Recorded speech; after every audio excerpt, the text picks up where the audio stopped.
Hello students, I welcome you to a brand new geography session where our motive is to learn geography in a fun and interesting manner. आखिर पढ़ना तो है पर कुछ interest तो बने. So today we are going to start with chapter number 4, Agriculture of CBSE NCERT class 10th. Let's begin. Have you ever thought where agriculture word came from? कि ये नाम कहाँ से आया है और एग्रीकल्चर को एग्रीकल्चर ही क्यों कहते हैं? Let's see. Agricultura is a Latin word from which agriculture is derived. The first half agri of agricultura means field यानी कि खेत, and the second half cultura means growing or cultivation. By combining these two words agri and cultura we get agricultura, which is converted into agriculture according to late Middle English. So this is the mystery behind the word agriculture. Now हमें पता तो चल गया है कि agriculture word बना कैसे. अब सीखते हैं कि agriculture होता क्या है. Agriculture is science or practice of farming, including cultivation of the soil for growing of crops and rearing of animals to provide food, wool and other products. तो होता क्या है? It's a science which includes cultivation of soil. Cultivation of soil का मतलब क्या है? जिसमें हम soil को ready करते हैं और उसके ऊपर grow करते हैं different crops. And rearing of animals. Rearing of animals का मतलब क्या है? जहाँ हम जानवरों को पालते हैं अपने benefit के लिए, ताकि हम उनसे क्या ले सकें? Food. नॉन वेजिटेरियंस जो होते हैं they get food from animals. आप लोग मीट खाते हैं, चिकन खाते हैं, फिश खाते हैं. वूल जो आपके स्वेटर्स जिससे बने होते हैं वो वूल हमें शीप से मिलता है. एंड अदर प्रोडक्ट्स में you can include the dairy products, जैसे आपको मिल्क मिलता है. सो बेसिकली क्या होता है? एग्रीकल्चर इंक्लूड करता है दोनों चीज़ों को, cultivation of soil for growing crops and second rearing of animals. Basic motto अगर हम कहें एग्रीकल्चर का तो है these 3 F's: food, feed and fibre. पहला मकसद फूड प्रोवाइड करना for growing population. Second feed provide करना. फीड क्या होता है? जैसे एग्रीकल्चर के लिए जो एनिमल्स हम यूज करते हैं, जिन्हें हम कहें जो हर्बीवोरस एनिमल्स होते हैं, वो फीड किस पे करते हैं? प्लांट्स पे करते हैं, क्रॉप्स पे करते हैं. तो फीड प्रोवाइड करना. And third is fibre provide करना. जैसे हम वुलन क्लोथ्स पहनते हैं, it provide us fibre also. This I have particularly chosen explain करने के लिए क्योंकि बहुत से लोगों के मन में मिथ होता है. There is a myth that agriculture means, आप एक इमेज बना लेते हैं growing of crops. You imagine a farmer, you imagine a field and a man working there for growing crops. No, agriculture is not about only growing of crops. It also include rearing of animals. जो animal husbandry होती है, जो rearing of animals होते हैं, that is also part of agriculture. Combination of these two things makes agriculture complete. Rearing of animals is often called live stock. तो अगर आप ये शब्द सुने लाइव स्टॉक तो घबराइएगा नहीं, सिर्फ रेयरिंग ऑफ एनिमल्स को ही लाइव स्टॉक कहा जाता है. Now see types of farming. Farming agriculture में कौन सी फील्ड है जिसमें हम क्रॉप्स ग्रो करते हैं? नाउ लेट्स सी ये कितनी तरह की होती है. It's basically of 3 types. First one is primitive subsistence farming. Second one is intensive subsistence farming. Third one is commercial farming. Leave the third one for now. You can see subsistence farming in both these cases and the first word is changed. Here it is primitive and intensive. सबसे पहले फिर देखते हैं कि subsistence farming क्या होता है. Then we will go into primitive and intensive. Subsistence का डिक्शनरी मीनिंग होता है बच्चे मिनिमल, बहुत कम होना या सिर्फ सफिशिएंट होना. तो सबसिस्टेंस फार्मिंग है the farming which the farmer does for it own family. जो आप बेचने के पर्पज से नहीं करते, ओनली फार्म फैमिली के लिए होता है, सिर्फ खाने के पर्पज से, कि जो गुड्स वो प्रोड्यूस कर रहे हैं ओनली फूड के पर्पज से, खुद यूज करने के लिए जो फार्मिंग की जाती है वो सबसिस्टेंस फार्मिंग होती है. Here you can see farming or a system of farming that provide all or almost all the goods required by the farm family used without any significant surplus for sale. यानी उनकी field इतनी छोटी होती है, production इतनी कम होती है कि उससे फैमिली की नीड्स ही सेटिस्फाई कर सकती है. इसे आप सेल के पर्पज से या कमर्शियल पर्पज से you not consider this option. So this is not suitable, only fit for feeding the farm family. So that is subsistence farming. अब इसी के आगे दो types हैं, the primitive subsistence farming and the intensive subsistence farming. Let's see what are those. Primitive subsistence farming.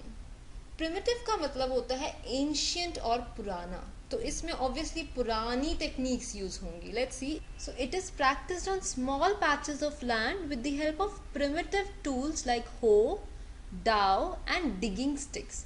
तो क्या होता है, ये स्मॉल पैचेस ऑफ लैंड पे की जाती है, क्योंकि ये सबसिस्टेंस फार्मिंग है तो इसमें बहुत ज़्यादा बड़ी लैंड नहीं होती और पुराने तरह के टूल्स, यानी आपके पास कोई मशीनरी नहीं होती, कोई हार्वेस्टर्स नहीं होते, पुराने टूल्स हो जिसे आप कहते हैं खुरपा, फावड़ा और डिगिंग स्टिक्स, खुदाई के लिए जो लकड़ियाँ यूज़ की जाती हैं, उन्हीं से इसमें फार्मिंग होती है. एंड फैमिली कम्युनिटी लेबर इसमें यूज़ होती है. आप मतलब किसी को हायर नहीं करते, you don't hire people for farming. Family and community labor is involved and used for self consumption. सिर्फ खुद की utilization के लिए ही use होती है. This type of farming depends on monsoon. It is primitive, पुराने तरह की है, so no artificial irrigation is there. It depends upon monsoon. Natural fertility of the soil, यानी कि कोई आप फर्टिलाइजर्स नहीं यूज़ करते, कोई हाई यील्डिंग वैरायटी सीड्स नहीं यूज़ करते, normal natural fertility of soil and suitability of other environmental conditions to the crop grown. इसमें क्या है, जैसे अगर आपके पास बारिश ना हो तो इस तरह की फार्मिंग नहीं हो सकती. अगर नेचुरल फर्टिलिटी डिक्लाइन हो गई है लैंड की तो उस पर फार्मिंग नहीं हो सकती. So it is primitive subsistence farming which is ancient type of farming. Example है ये प्रिमिटिव सबसिस्टेंस फार्मिंग का, this is slash and burn technique. Slash का मतलब हिंदी में होता है काटना एंड बर्न का मतलब एज यू ऑल नो होता है जलाना. So slash and burn farming is a form of shifting agriculture. इसको मैं एक्सप्लेन करती हूँ आगे. A method of agriculture in which existing vegetation is cut down and burned off. एक बार जब फसल लग जाती है, जब उसमें से आप रिट्रीव कर लेते हैं जो आपको चाहिए, तो जो बचा हुआ सामान होता है, जो बचा हुआ आपके पास ग्रास होता है, उसको आप क्या करते हैं, बर्न कर देते हैं. अक्सर यू मस्ट हैव सीन, कई बार खेतों में से आग लगाते हैं फार्मर्स और वो बगल में ही खड़े होते हैं, they are seeing the fire. So वो इंटेंशनली होता है, they just burn the crops, they just cut them off which is slash and they burn them off before new seeds are sown. तो वो क्लियरिंग के लिए use होता है, उस एरिया को क्लियर करने के लिए. Typically used as method for clearing forest lands for farming. Okay?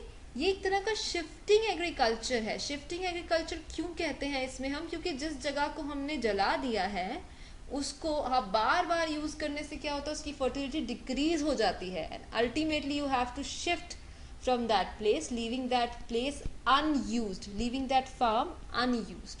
So this is slash and burn farming. Here you can see results of slash and burn farming. आप यहाँ पर इस पिक्चर में देखिए ध्यान से. This is the natural vegetation जो थी and this is after burn. The field looks like this. जलने के बाद वो field कुछ इस तरह का दिखता है. So इसका result क्या होता है, advantage क्या है, layer of ash provides newly cleared land with a nutrient rich layer to help fertilize crops. ये जो ashes हैं यहाँ पर, पुराने जो हमारे पास क्रॉप थी उसकी, वो एक तरह से नेचुरल फर्टिलाइजर का काम करते हैं. It is very nutrient rich. ठीक है, लेकिन इसका ड्रॉबैक क्या है, अंडर दिस मेथड आपकी जो लैंड होती है, it is fertile for few years. After the few years और couple of years this land is deficit of nutrients. इसमें से न्यूट्रिएंट्स खत्म हो जाते हैं और तब फार्मर्स क्या करते हैं, इस लैंड को छोड़कर किसी नेक्स्ट जगह चले जाते हैं. तो that is why it is called shifting agriculture also. Okay, I think this concept is clear to you now कि what is slash and burn farming and how it affects the farmland. Now the next type of farming is intensive subsistence farming. आप लोगों को याद होगा, I have explained subsistence farming, जिसके अंदर सिर्फ घर के लोगों के लिए ही अनाज सफिशिएंट होता है, नॉट फॉर सेल. प्रिमिटिव क्या हो गया उसके आगे जुड़ने से, जो पुराना तरह की टेक्निक्स यूज करता है. Now what is intensive. Intensive का डिक्शनरी मीनिंग होता है something which is very much concentrated. तो यहाँ इंटेंसिव की यूज किया है because in this you can see here in the picture, ये एक स्मॉल लैंड है और इस पर कितने सारे लोग काम कर रहे हैं, इतनी सी लैंड पे. So it is labour intensive in nature. एक बहुत कम लैंड पर इंटेंसिव सब्सिस्टेंस फार्मिंग में बहुत सारे लोग काम करते हैं। Let's see what is the formal definition. This type of farming is practised in areas of high population pressure on land. It is labor intensive farming where high doses of biochemical inputs and irrigations are used for obtaining higher production. होता क्या है, ये generally families में होता है कि एक family की लैंड है और पॉपुलेशन, लैंड तो उतनी ही है, पॉपुलेशन बढ़ती जा रही है फैमिली की विद ग्रोइंग ईयर्स, तो हाई पॉपुलेशन प्रेशर हो जाता है उस लैंड पर. अब वो लैंड जितनी फसल उगा सकती है उसको आप प्रेशराइज करेंगे कैसे, बायोकेमिकल डोजेस डालकर, हाई डोजेस ऑफ इनपुट्स डालकर, फर्टिलाइजर्स डालकर, so that it can grow more crops. Second, labour intensive farming है. When family population is growing तो क्या है, वही लैंड जो है ज़्यादा लोगों में डिवाइड हो जाती है. Source of income is the same, so it is labour intensive also. So the basic causes of labor intensive farming we can see here is growing population. Family की लैंड उतनी है, पॉपुलेशन बढ़ती चली जा रही है, तो सारे के सारे लोग उसी लैंड पर काम कर रहे हैं, so growing population. Second is right to inheritance. अब जितने फैमिली के लोग हैं they all inherit same piece of land, वही लैंड इनहेरिट कर रहे हैं उतने फैमिली के लोग. So right of inheritance and growing population leads to intensive subsistence farming. Now last and the most different one is commercial farming. नाम से ही आपको पता चल रहा है commercial का मतलब होता है to sell. जो चीज़ हो ही business के लिए, that is commercial. It is completely opposite of subsistence farming because their farming is done for the domestic purpose. Here the farming is done for the commercial purpose. Read this. When farmers do not grow crops or raise animals for their own good but to sell. जब आप फसल जो उगाते हैं, crop उगाते हैं, it's not for your domestic purpose, लेकिन purpose ये आपका क्या है, बेचना. Here you can see here is a field of commercial farmer. You can see the hi-fi equipment, you can see the type of field and the acres they have. This is an overview of commercial farming. Let's see what are the characteristics of commercial farming. First one, it is done on large scale farms. जो farm size होता है, क्योंकि हम बेचने के लिए use करने वाले हैं for population, so farm size is comparatively very large as compared to subsistence farming. Large scale farms, it creates employment for people as compared to the subsistence farming where the only home labor or the community labor is involved. In commercial farming we generally hire people. हम लोगों को hire करते हैं farms पे काम करने के लिए, तो it create employment. Third, it uses high doses of modern inputs. इसमें हम जितनी भी modern हमारे पास चीज़ें available है, जो modern scientific technologies available हैं, like high yielding variety of seeds.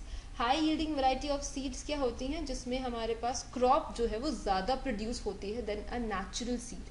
These are chemically made seeds. High yielding variety of seeds. Chemical fertilizers for increasing the fertility of soil, insecticide and pesticides. पहले क्या होता था, जिसको आप कहते हैं weeds, या कीड़े लग जाते हैं, पेस्ट लग जाते हैं आपकी फसल पे, तो वो खराब हो जाती है. Now to protect them, insecticides and pesticides भी यूज किए जाते हैं in order to obtain higher productivity. So these three are basically the main characteristics of commercial agriculture. The next topic we are going to study is cropping seasons. Every crop cannot grow in every season. Every crop requires different seasons for their growth. हर फसल हर मौसम में नहीं उग सकती, उसके लिए उसे कुछ क्लाइमेटिक कंडीशंस चाहिए, किसी तरह की सॉइल चाहिए, टेम्परेचर चाहिए, रेनफॉल चाहिए. On these basis, cropping seasons are of three types: Rabi, Kharif and Zaid. Let's see them in detail.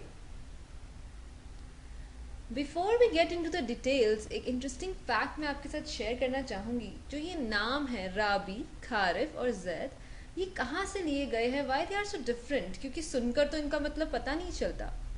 They are basically Arabic words. जब मुगल्स इंडिया आए थे तो उनकी लैंग्वेज से इंस्पायर होकर ये नाम रखे गए हैं.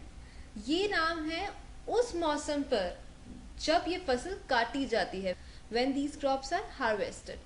फॉर एग्जाम्पल राबी का मतलब होता है स्प्रिंग, तो ये फसल जो है स्प्रिंग सीजन में हार्वेस्ट की जाती है. Here you can see the details.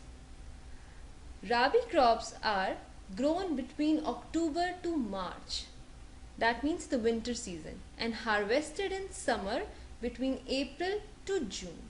Some examples are wheat, barley जिसे आप हिंदी में जौ कहते हैं, ओट्स, जनरली जो वेट लॉस के लिए लोग ब्रेकफास्ट में खाते हैं, आजकल ओट्स बहुत ही ज़्यादा इन है, चिकपी जिसको आप हिंदी में कहते हैं चना, ग्राम, पल्सेस जिसे आप हिंदी में कहते हैं दालें, मस्टर्ड, ऑयल सीड्स यहाँ पर लिखा है यानी कि सरसों जिसे हम कहते हैं.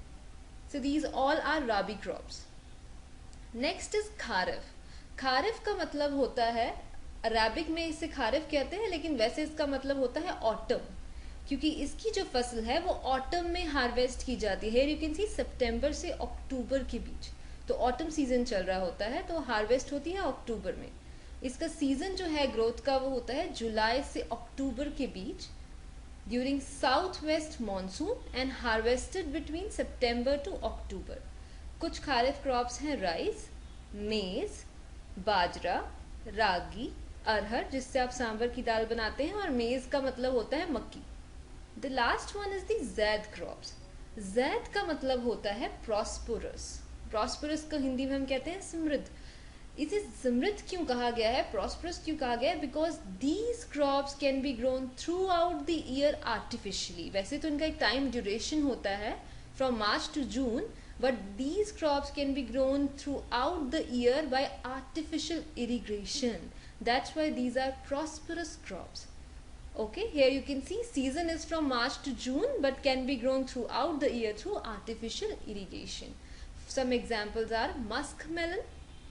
यहाँ आप देख रहे हैं ये मस्क मेलन है जिसे हिंदी में हम खरबूजा कहते हैं, कुकुम्बर जिसे आप खीरा कहते हैं, बिटर गोर्ड मतलब होता है करेला. So these are the 3 cropping seasons. Let's see some different types of crops now, कि कितने तरह की क्रॉप्स होती हैं और क्या उनके एग्जाम्पल्स हैं. First one is major crops. Major का मतलब जो बहुत ज़्यादा इस्तेमाल में आती हूँ, तो ये ज़्यादातर वो हैं जो हम रूटीन रोज़मर्रा में खाते हैं. For example wheat, maize, rice and millets. The second one is crops other than grains, यानी इनके अलावा कौन कौन सी क्रॉप्स हैं. Sugar cane, tea, coffee and oil seeds. ये तो हो गई हमारी फूड क्रॉप्स जो एडिबल होती हैं. Now some non food crops. Non food crops include rubber, jute and fibre crops. Fibre crops में आपका जैसे आ सकता है cotton. Last one is horticulture crops. ये क्या होता है, what is this horticulture, I will explain you in further slides, but यहाँ पर आप उसके एग्जाम्पल्स देखिए. एग्जाम्पल्स हैं pea, potato, onion, cabbage and tomato. आप यहाँ देख रहे हैं it's all vegetables basically horticulture में. So let's see what horticulture is. Horticulture is branch of agriculture that deals with the art, science and technology and business also of growing plants. इसमें आप क्या करते हैं, आप ग्रो करते हैं plants. ये उतने लार्ज स्केल पर नहीं होता जितना एग्रीकल्चर. यहाँ अगर आप पिक्चर में देखें तो ये आपको किसी भी तरह से एक एग्रीकल्चर के फील्ड की तरह नहीं लग रहा है. इट रिजेंबल्स अ गार्डन जहाँ साइंटिफिकली टेक्नोलॉजी की मदद से एक ऐसा एनवायरनमेंट क्रिएट किया गया है जहाँ हम प्लांट ग्रोथ करते हैं. क्रॉप ग्रोथ नहीं कर रहे, प्लांट ग्रोथ कर रहे हैं. किस किस चीज़ की कल्टिवेशन होती है, medicinal plants, fruits, vegetables, nuts. Nuts जैसे कि आपका होता है अखरोट, बादाम, these are nuts.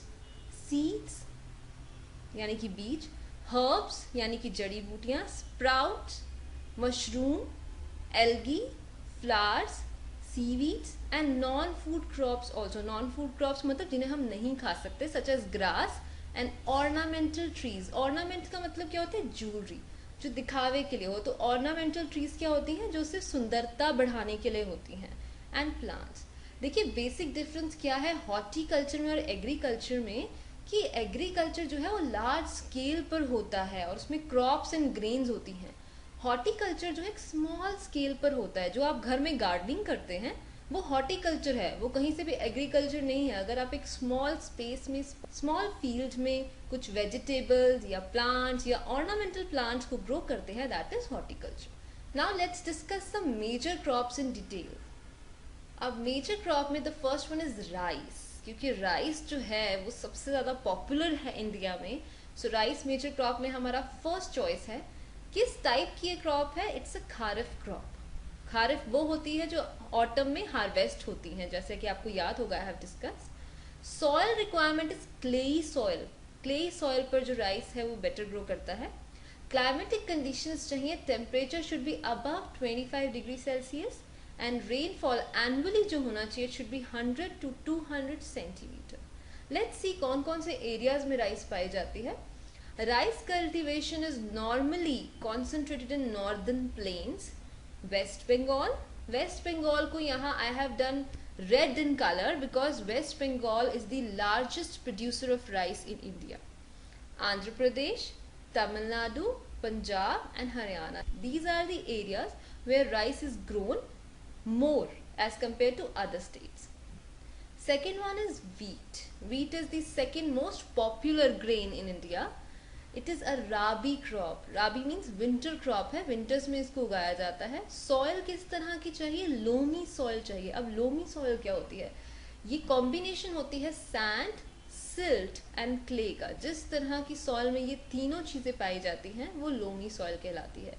Of northern plains या black soil of Deccan. Deccan का मतलब है साउथ ऑफ इंडिया, और ब्लैक सॉइल्स वो होती हैं जो लावा से पाई जाती हैं, जो मोल्टन लावा रॉक्स होते हैं उनसे जो सॉइल बनती है, दैट इज ब्लैक सॉइल।